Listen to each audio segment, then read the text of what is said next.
최근에 선고 대법원 판결이 나온 사건 하나만 더 보겠는데요. 대법원이 새벽까지 술을 마시냐면서 이제 잔소리를 했다는 이유로 가게 주인을 살해한 20대 청년들에게 이제 중형을 확정했다라고 이제 밝혔는데 어떤 사건인지 좀 설명해 주시죠. 이게 이제 2017년 10월 24일 오전 4시에 벌어진 사건이었는데 예. 당시 남양주시에 있는 한 그 중고 전자제품 가게에서 20대 아르바이트생 2명이 가게 안에서 아마 숙식을 해결했던 것 같아요. 네.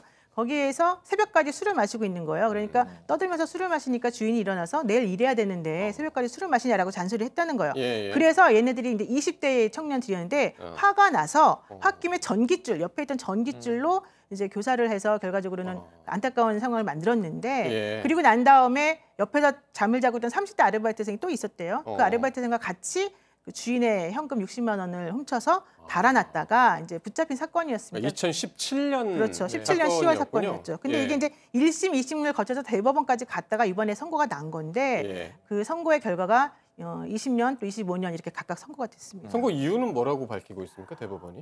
가해자들이 그러니까 실질적으로 1심에서는 특별한 이유도 없이 그냥 사람을 그렇게 사망에 이르게 했기 때문에 매우 잔혹하고 죄질이 나쁘다. 특히 그 가전제품 그 회사의 주인이 이 사람들을 그 불쌍히 여겨가지고 숙식도 해결하게 하고 일도 줬는데 예. 나쁘다 이렇게 얘기를 했는데요. 대법원에서는 맞다. 그런데 가해자들의 범행 동기나 이런 것들을 보게 되면 20년, 25년이 적당하다. 다만 그 검찰에서는 무기징역을 구형했습니다. 근데 무기징역을 줄 수 없는 이유 중에 하나는 예. 이들이 아직 젊은이들이고 예. 계획적으로 살인을 한 건 아니기 때문이다. 이렇게 밝혔습니다. 예.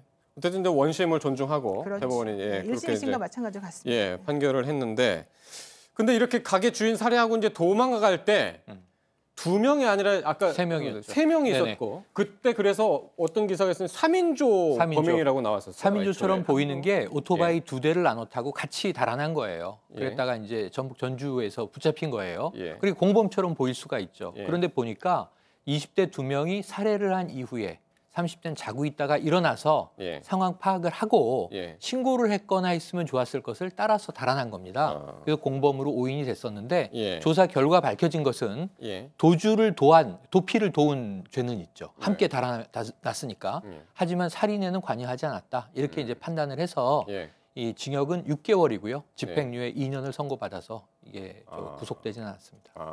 그랬군요.